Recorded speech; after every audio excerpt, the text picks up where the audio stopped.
The huge alien ship floated in space like a metal city. Its name was Nexus Prime, and it belonged to creatures from faraway worlds. Inside the ship, bright lights shone on walls made of strange blue metal. The air smelled different here, like flowers mixed with electricity. Dr. Lisa Martinez walked down the long hallway, her boots making soft sounds on the smooth floor. She carried a tablet computer in her hands and tried to look calm, but her heart was beating fast. She was the first human to ever step foot on an alien ship. Behind her walked Captain Jake Thompson, a tall man with short brown hair who kept looking around at everything with wide eyes. They had been traveling for 3 days to reach this meeting. The aliens had invited them to show Earth's animals too. A special group called the Galactic Council. This group decided which planets could join their big family of worlds. Earth wanted to join very badly. The hallway ended at a pair of giant doors that slid open without any sound. Inside was a room so big that Lisa could not see the other end. Strange creatures sat in chairs that floated in the air. Some had 4 arms, others had skin that looked like glass, and one group looked like giant bugs with shiny wings. Commander HFY stood up from his floating chair. He was 8 feet tall with purple skin and 4 yellow eyes. When he spoke, a small device on his chest turned his words into English. "Welcome, humans from Earth," he said. His voice sounded like he was talking to small children. "We are here to learn about your world. Please show us why we should let your kind join our peaceful family." Lisa stepped forward and pressed a button on her tablet. A big screen appeared in the air above them. "Thank you for this chance," she said. "Earth has many amazing animals. We call them our wildlife."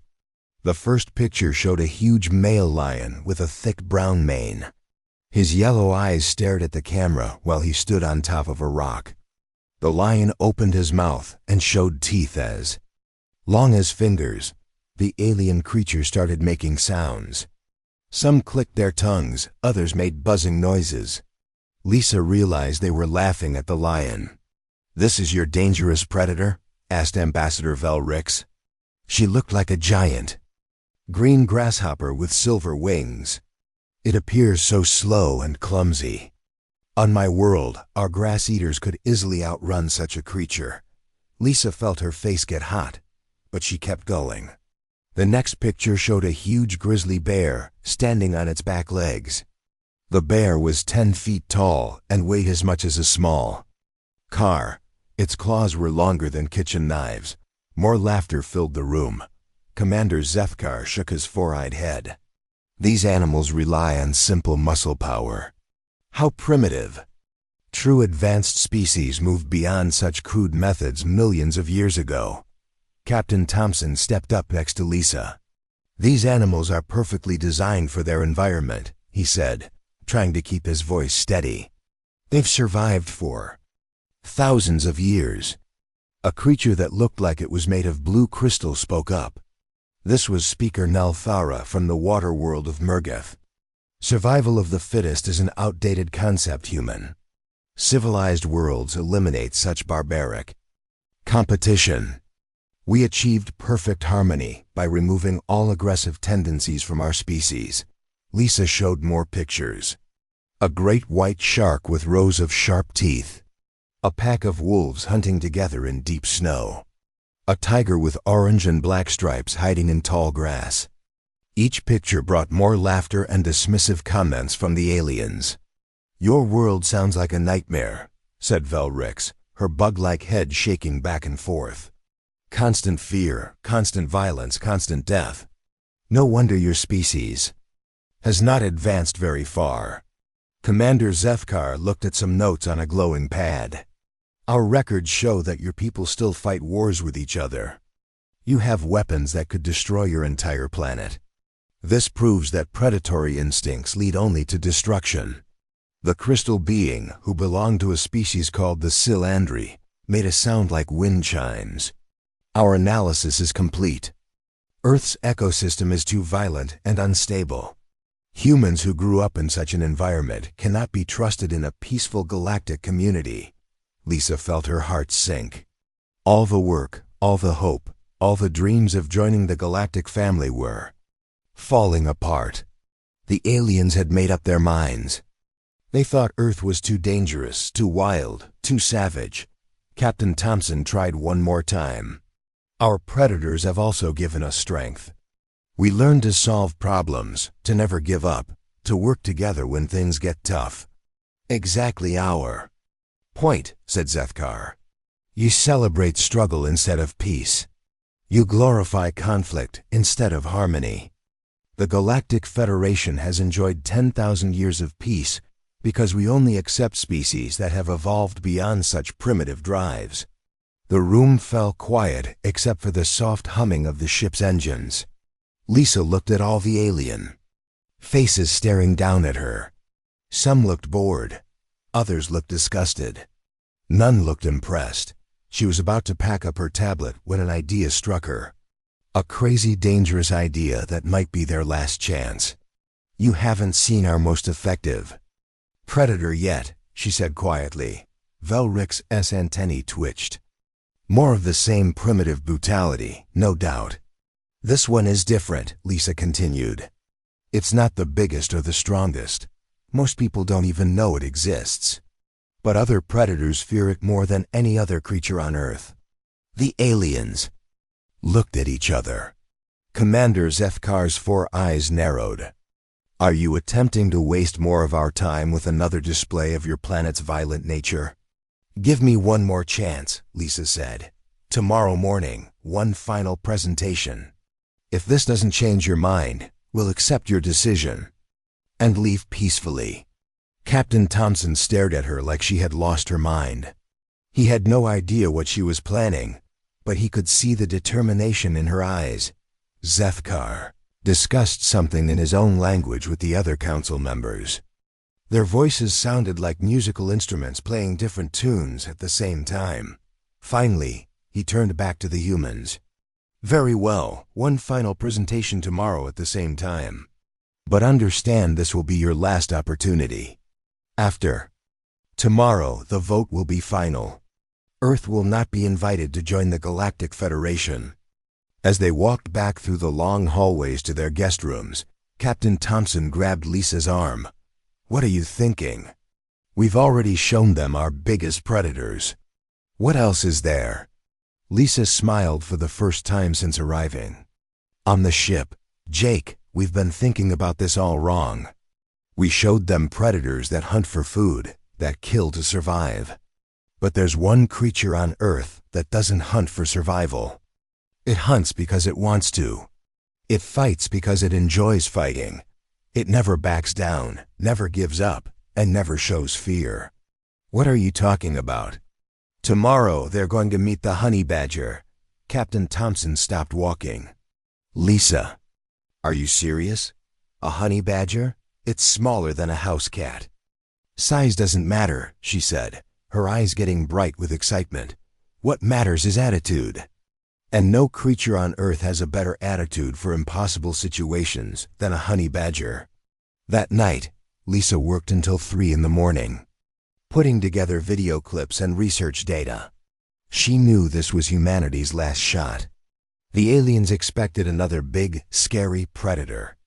Instead, she was going to show them something that would challenge everything they thought they knew about power, fear, and what it really meant to be dangerous.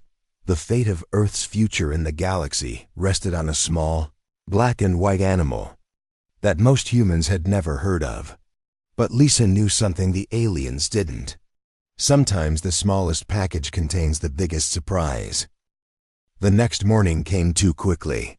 Lisa Martinez had barely slept 3 hours, but her eyes were bright with nervous energy. She walked into the presentation room carrying her tablet and a cup of coffee that had gone cold hours ago. Captain Jake Thompson followed behind her, looking worried and confused. The alien council members were already seated in their floating chairs. Commander Zethkar sat in the center with his 4 yellow eyes focused on Lisa. Ambassador Velrix cleaned her green bug-like arms with obvious boredom. Speaker Nalthara, The crystal being glowed softly blue in the dim light. "Humans," said Zethkar, his voice coming through the translation device. "This is your final opportunity. Show us this ultimate Earth predator you mentioned yesterday." Several aliens made chittering sounds that Lisa now knew was laughter. They expected another big scary animal like the lions and bears from yesterday. Instead, Lisa pressed a button on her tablet, and the huge screen above them showed a small, ordinary-looking creature. The animal on the screen was about the size of a small dog. It had black fur on its back and white fur on its belly. Its face looked friendly, almost cute. It was digging in the dirt next to a tree, looking for something to eat. The silence in the room lasted exactly 3 seconds before the laughter started.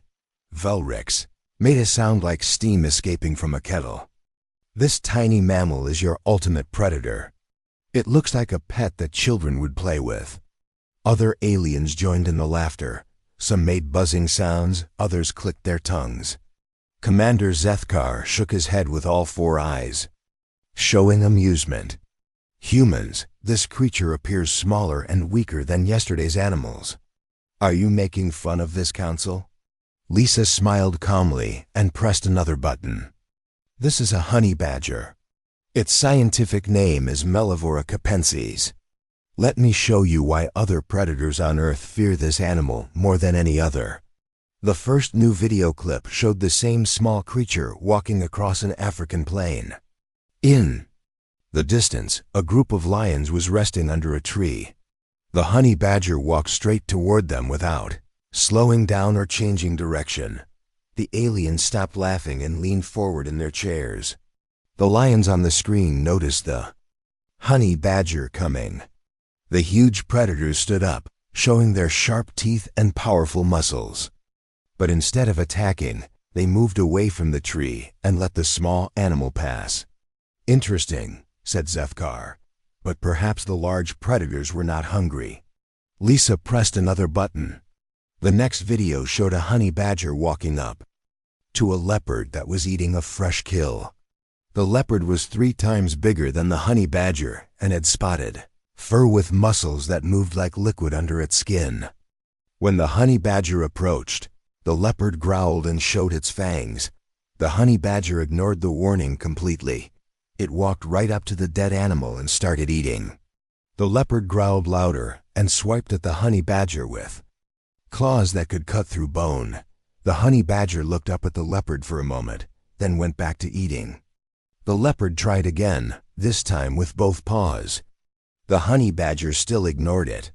Finally, the frustrated leopard gave up and walked away, leaving its dinner to the much smaller animal. The alien council had gone completely quiet. Velrix's antennae twitched nervously. "This makes no sense. Why would the larger predator surrender its food?" "Because," said Lisa, "honey badgers have a reputation. Every predator in Africa knows that fighting a honey badger is not worth the trouble." Captain Thompson was staring at the screen with his mouth open. He had never seen these videos before and could hardly believe what he was watching. The next clip showed a honey badger approaching a beehive that was built high in a tree. Thousands of angry bees swarmed around the hive, their buzzing so loud it could be heard through the video speakers. The honey badger climbed up the tree trunk without any protection. The bees attacked immediately. They covered the honey badger completely, stinging it over and over. The small animal's face swelled up until its eyes were almost closed. Bee stings that would kill most creatures in minutes covered every inch of its body. The honey badger kept climbing. It reached the hive, broke it open with its claws, and started eating the honey and bee larvae inside. The bees continued stinging, but the honey badger ate until it was full, then climbed down and walked away. Speaker Nalthara made a sound like breaking glass. "This is impossible. No creature can survive that much venom. Honey badgers have special blood," Lisa explained. "Bee stings, snake bites, scorpion stings, none of them work very well. Their bodies can handle poison that would kill elephants." The next video made the aliens shift uncomfortably in their chairs. It showed a honey badger being bitten by a large cobra. The snake's fangs sank deep into the honey badger's neck. The snake held on, pumping deadly venom into the small animal's bloodstream. The honey badger fought back, biting and clawing at the snake. After a few minutes, both animals separated. The cobra slithered away, probably thinking its job was done. The honey badger took a few steps, then fell over and stopped moving. "See?" said Velrix. "It died like any normal animal would." "Keep watching," said Lisa. On the screen, the honey badger lay still for almost an hour. The aliens thought the video was over. Then the small animal opened its eyes, stood up, and shook its head. It looked around until it spotted the cobra hiding under a rock. The honey badger walked over, killed the snake, and ate it for lunch. Commander Zethkar's 4 eyes were now very wide. It recovered from lethal venom? Honey badgers can survive bites from cobras, mambas, and vipers that would kill a human in minutes. Sometimes they pass out for a while, but they always wake up. Then they eat the snake that bit them. The final set of videos showed honey badgers using tools and solving problems. One animal rolled a log over to a fence, climbed on top, and escaped from an enclosure. Another honey badger figured out how to open complex locks by watching humans do it once. A third video showed 2 honey badgers working together to break into a locked storage building. "They're not just tough," Lisa continued. "They're smart. Honey badgers can solve puzzles that challenge much larger animals. They use tools, they plan ahead, and they never give up once they decide they want something." The room was completely silent now. The aliens stared at the screen with expressions that looked like fear mixed with confusion. Lisa pressed one final button. The last video showed a honey badger that had been put in what the narrator called an escape-proof cage. The cage was made of thick metal bars with electronic locks. It was the same type of enclosure used to hold lions and tigers. Honey badger spent 15 minutes examining every inch of the cage. Then it found a small gap between 2 bars that was barely wide enough for its paw. The animal worked for 6 hours, using its claws to bend the metal bit by bit.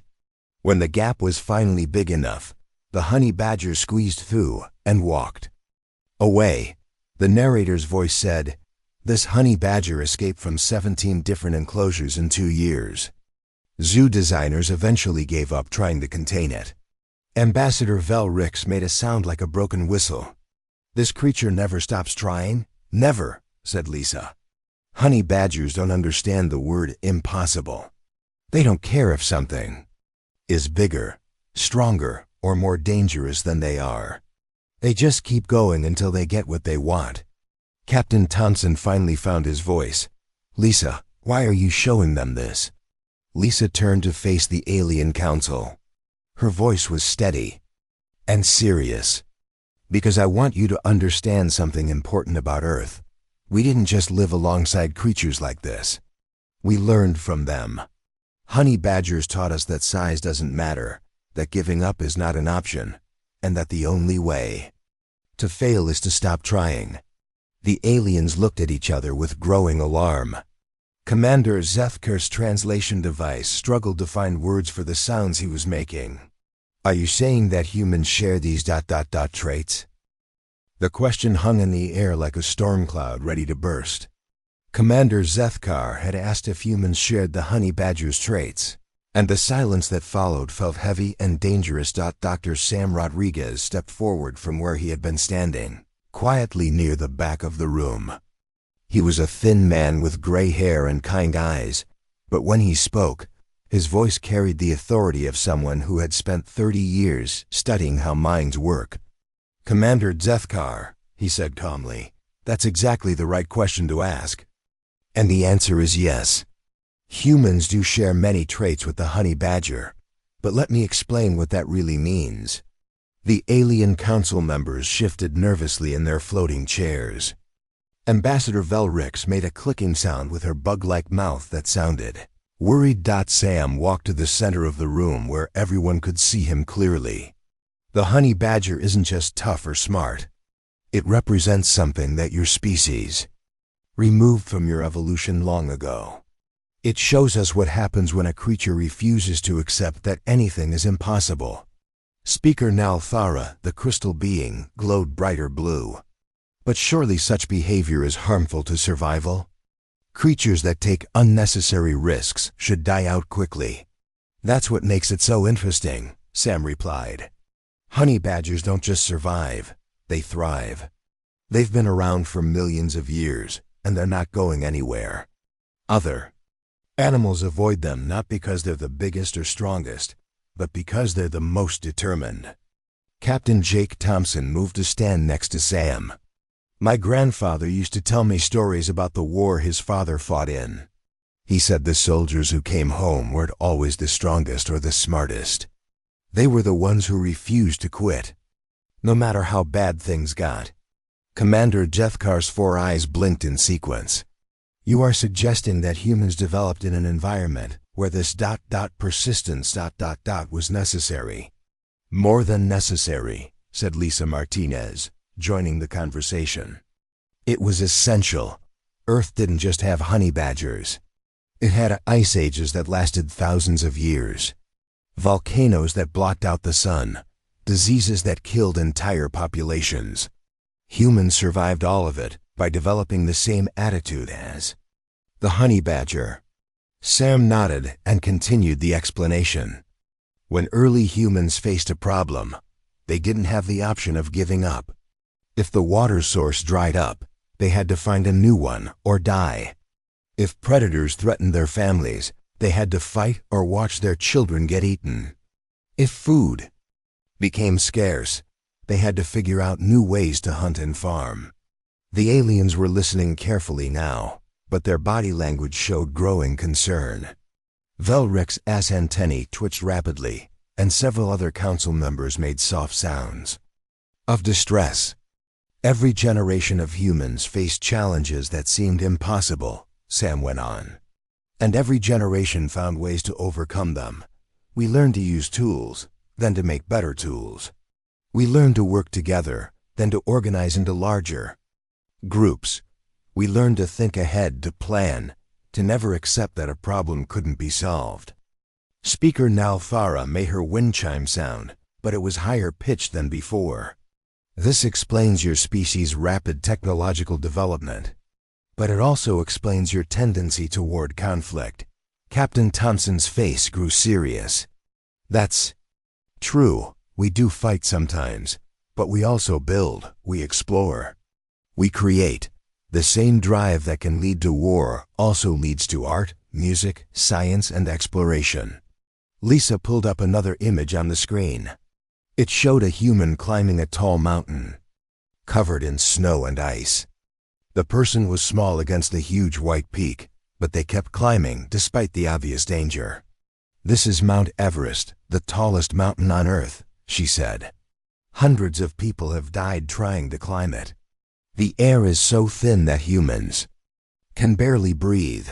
The cold can kill you in minutes. Storms can trap you for days without warning. Then why do they attempt it? Asked Jethkar. Because it's there, Lisa replied simply. Because someone said it couldn't be done. Because the mountain represents the ultimate challenge, and humans can't resist ultimate challenges. Sam showed them more examples. Pictures of humans exploring the deepest parts of the ocean in tiny submarines. Videos of astronauts floating in the dark emptiness of space. Images of scientists working in laboratories, trying to cure diseases that had killed millions of people. Every major human achievement came from someone with honey badger thinking, Sam explained. When doctors said a disease was incurable, someone said, I don't accept that, and kept working until they found a cure. When engineers said a machine was impossible to build, someone said, let me try anyway, and built it. The room fell quiet as the aliens processed this information. Finally, Velric spoke up, her voice sounding smaller than before. But this same drive led to your weapons of mass destruction. You created tools that could end all life on your planet, while you were still using primitive rockets to reach space. Captain Thompson nodded grimly. Yes, we did. And that scared us. It made us realize that our honey badger instincts needed to be controlled and directed toward positive goals. But you didn't eliminate these instincts, observed Speaker Nalthara. Your species chose to keep them. Because they're part of who we are, said Lisa. Take away the drive to face impossible challenges, and you take away everything that makes us human. We'd rather learn to control our dangerous side than lose our ability to achieve the impossible. Sam walked over to the screen and showed a new image. It was a picture of Earth taken from space, showing the blue and green planet floating in the black void. This is why we want to join the Galactic Federation, he said. Not because we want to conquer or dominate, but because space is the ultimate impossible challenge. It's bigger than any mountain, deeper than any ocean, more dangerous than any predator on Earth. And you believe your honey badger nature will help you succeed in space? Asked Zethkar. We believe it will help all of us succeed, Captain Thompson replied. Your species have created a peaceful, stable civilization. That's amazing, and we respect it deeply, but stability can also mean stagnation. Lisa nodded in agreement. You told us yesterday that your technology hasn't changed much in thousands of years. Your societies follow the same patterns generation after generation. You've achieved peace, but you may have also lost the ability to grow and adapt. The crystal being Speaker Nalthara glowed dimmer, which Lisa had learned meant she was thinking hard. You are suggesting that predatory instincts serve a purpose beyond violence? Sam smiled for the first time since entering the room. Exactly. The same instincts that make honey badgers fearless also make them creative problem solvers. They don't just fight harder than other animals. They think differently. They try solutions that other creatures would never consider. When your air recycling system failed yesterday, Captain Thompson added, your technicians followed standard repair procedures that would have taken 14 hours. Chief Engineer Pete Collins fixed it in 2 hours using methods that weren't in any manual. Commander Zethkar's translation device made puzzled sounds as he spoke, but his methods violated safety protocols. They ignored established procedures. And they worked, Lisa pointed out. That's honey badger thinking. When the standard approach isn't good enough, you try something new. When the rules don't cover your situation, you make new rules. The aliens looked at each other with expressions that mixed fear with something that might have been curiosity. They were beginning to understand that humanity offered something their peaceful civilization had been missing. We're not asking you to become like us, Sam said gently. We're asking for the chance to work together. When you face problems that can't be solved by committee or consensus, you might need someone with honey badger instincts on your team. The room fell silent again, but this time the silence felt different. The aliens weren't just afraid anymore.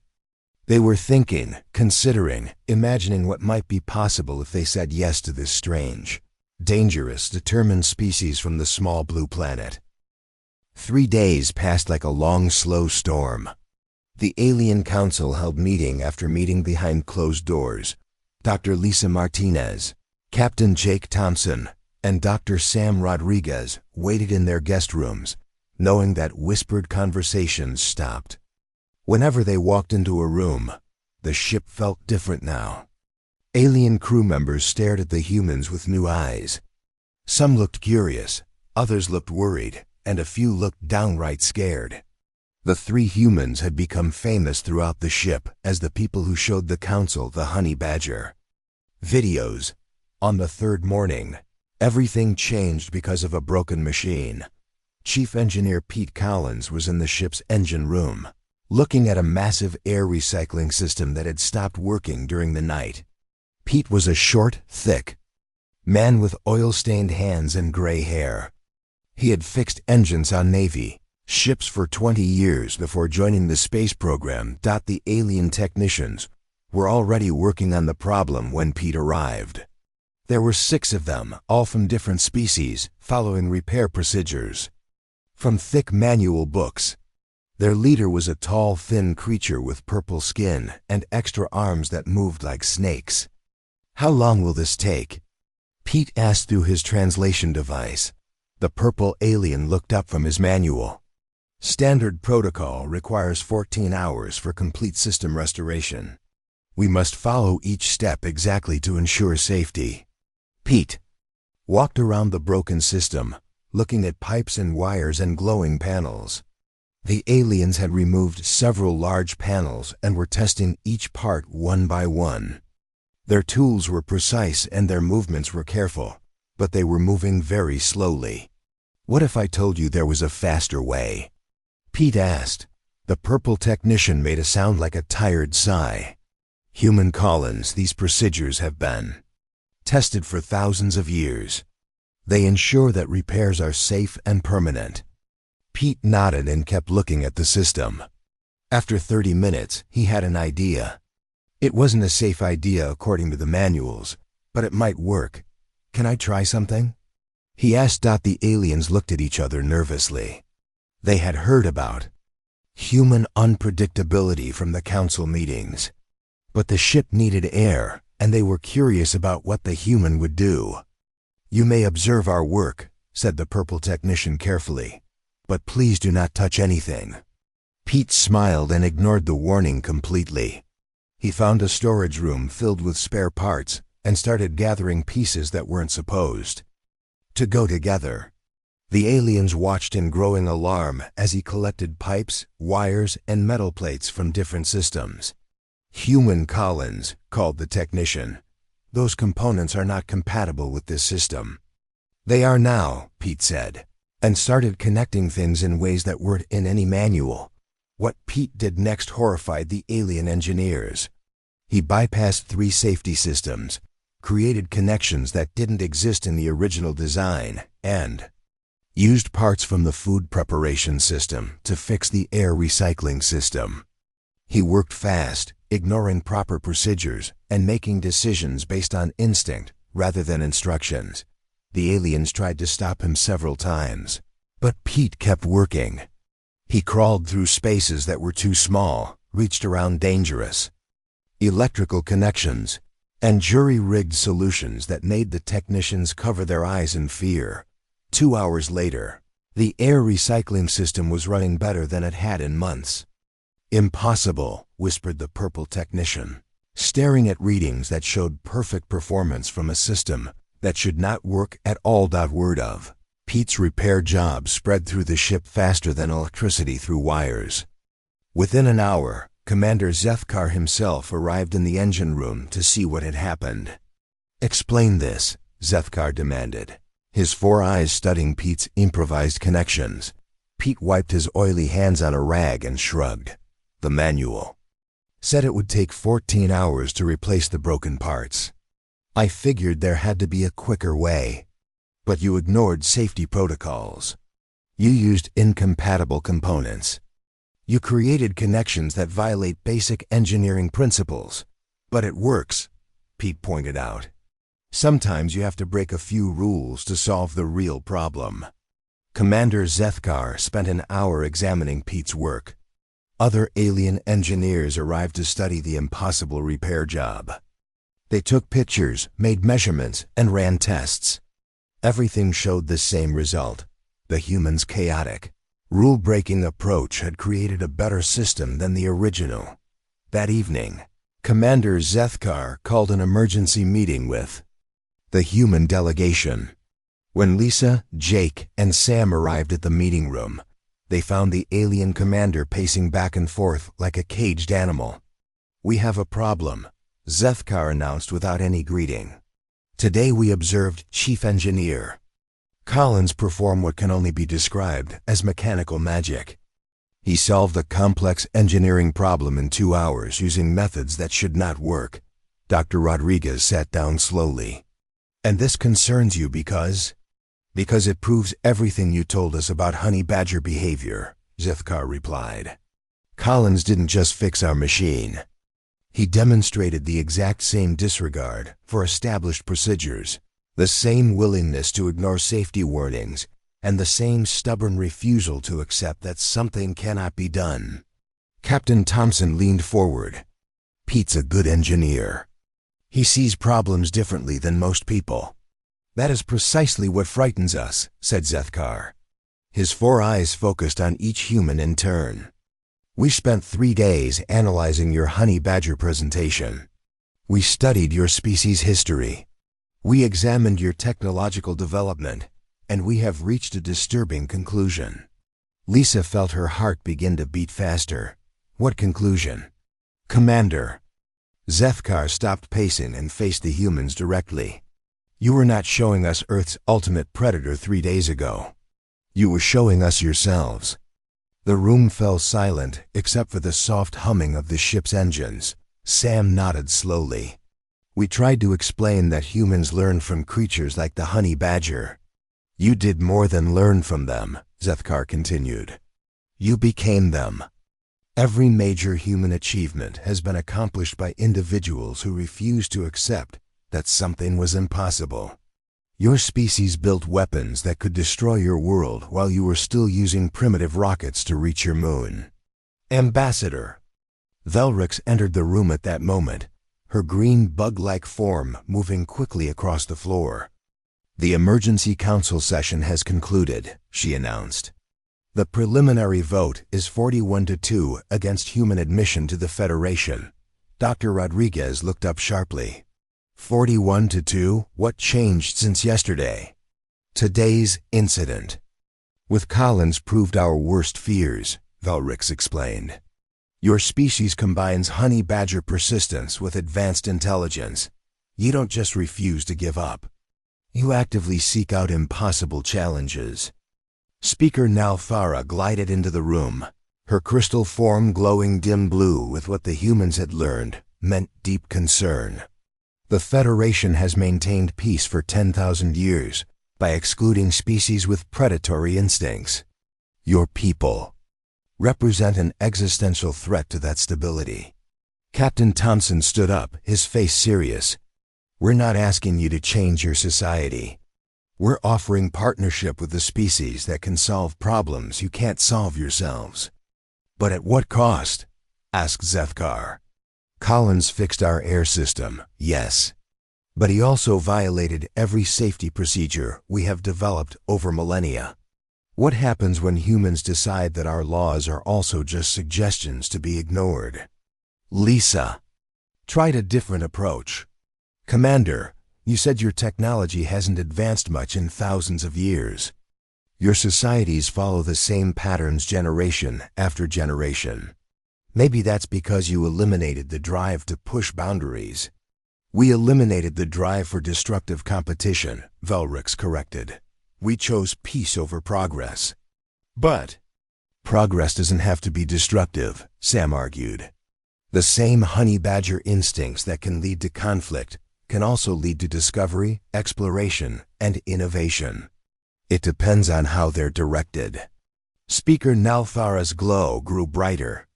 And how do we know that humans will direct these instincts toward positive goals?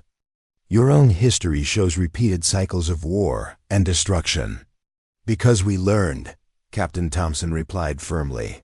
Each war taught us more about the cost of uncontrolled aggression. Each mistake showed us better ways to channel our competitive nature. Commander Zethkar resumed his pacing. The Council believes that including humans in the Federation would be like inviting honey badgers into a peaceful meadow.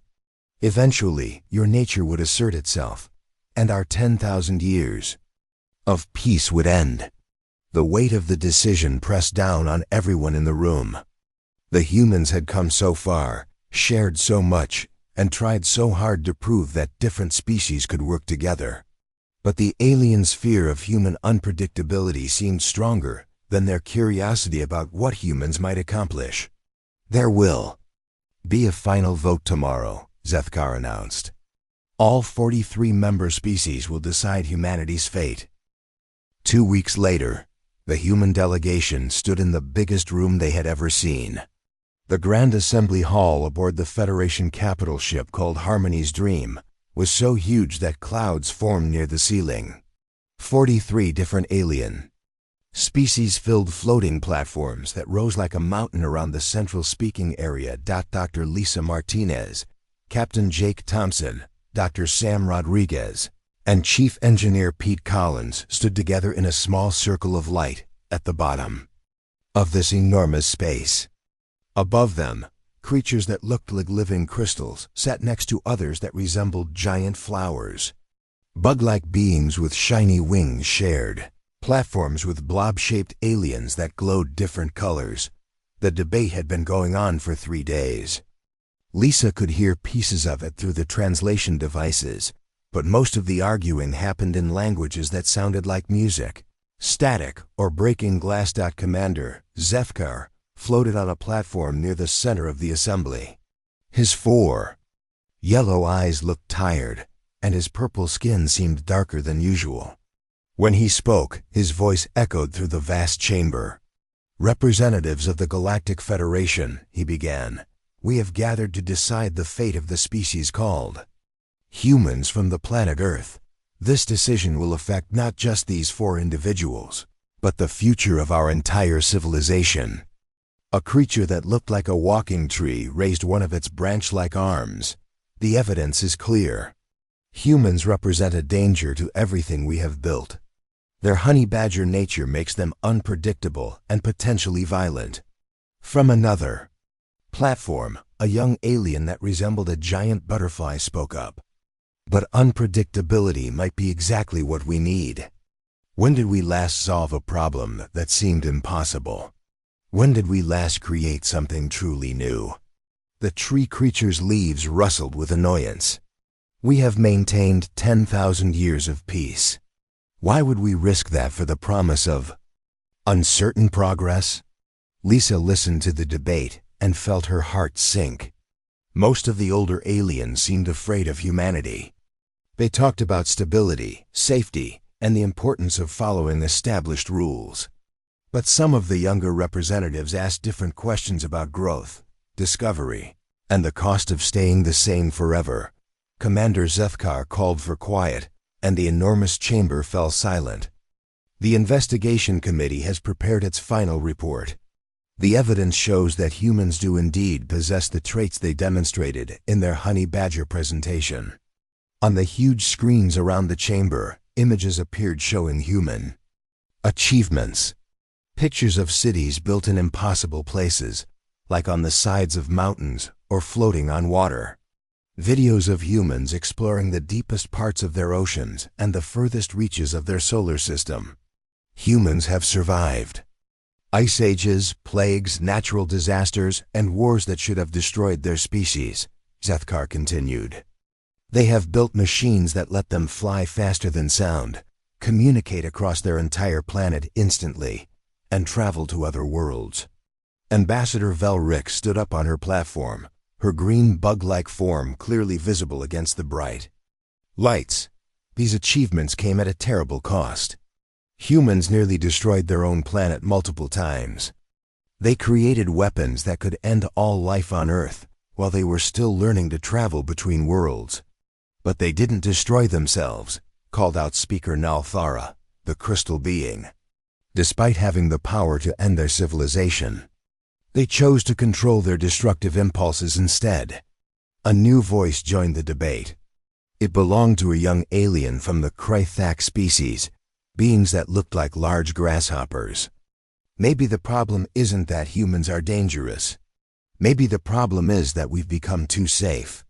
Angry, chittering sounds filled the chamber as older Krythak representatives objected to the statement, but the young alien continued speaking. "When was the last time any of our species achieved something that seemed impossible? When did we last take a risk that might lead to great discovery? We've been following the same patterns for thousands of years." An elderly crystal being glowed bright red with anger. "Those patterns have given us peace and prosperity. But have they given us progress?" the young Krythak shot back. "Our technology hasn't changed significantly in millennia. Our art follows ancient formulas. Our exploration has stopped completely. We've achieved stability, but we may have also achieved stagnation." Lisa felt a spark of hope as she listened to this unexpected support. Captain Thompson squeezed her shoulder and whispered, "Some of them get it." Commander Zethkar raised his hand for silence again. The committee has also prepared evidence of what humans might offer the Federation. 3 months ago, the artificial intelligence network that controls our financial systems became infected with a logic virus. Our best computer experts said it would take years to fix. Pete Collins stepped forward when Zethkar gestured toward him. We gave Chief Engineer Collins access to the problem. He solved it in 3 days using methods that our programmers called impossible. New images appeared on the screen showing complex computer code. Pete had fixed the virus by creating connections that didn't exist in any manual and using approaches that violated every established protocol. His solution shouldn't have worked, Zethkar explained. It ignored safety procedures, bypassed security systems, and used techniques that our experts had never seen before. But it did work, and it worked perfectly. The chamber erupted in discussion. As representatives argued about what this meant, some saw it as proof that humans were dangerous rule breakers. Others saw it as evidence that sometimes breaking rules was necessary to solve real problems. Dr. Rodriguez stepped into the speaking circle. His voice was calm but carried clearly through the translation systems. We're not asking you to become like us. We're not suggesting that you abandon your peaceful ways. We're offering partnership between different types of thinking. He gestured toward the alien representatives. You've created something amazing here. 43 different species working together in harmony.